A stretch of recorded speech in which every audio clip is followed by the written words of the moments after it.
What are the highlights? The highlights, I think people had three concerns heading into this. One, is the core business still growing? Two, is something bad happening in Europe and Asia, macroeconomic concerns? And three, it was around this huge acquisition they just did, Tableau. I think they did, on all three of those fronts, they did well, and so, the stock's reacting. So let's talk about Tableau first. Huge acquisition, a lot of attention. How is Tableau being integrated into the company? So we're going to find out. That's the big question. And I think the bear case would be all they're going to do is they're going to sell the existing products, Tableau products, to their existing Salesforce customers. That would be pretty boring. The interesting case would be that they're going to take the smarts and the knowledge and the semantics that those Tableau people have, and they're going to start building really interesting analytic apps that are inside of Salesforce and use Salesforce's data.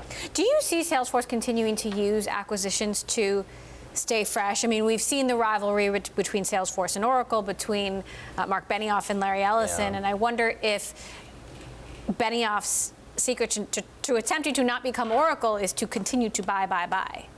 He has to be careful. So MuleSoft worked out well, right? I think Tableau will work out well, but he's got to keep innovating his own products too. And if you look over the last 3 to 4 years, they've had some, they had some things that didn't work out so great. Wave, right? That was supposed to be their analytics product. Now they're buying Tableau.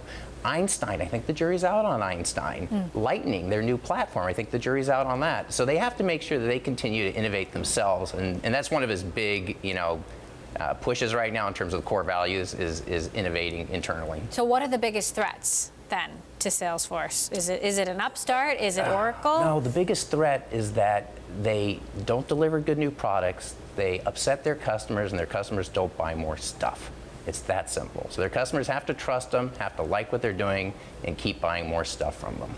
How are the trade issues, the geopolitical, macroeconomic uncertainties, does that impact Salesforce? I mean, they don't do much business in China to begin with. They don't have any hardware components that are coming from anywhere, but what has a big impact is on people's confidence, right? So if the CEOs and the CIOs start worrying about a macro slowdown, they might pull in their spending on software, and then that can be a big issue.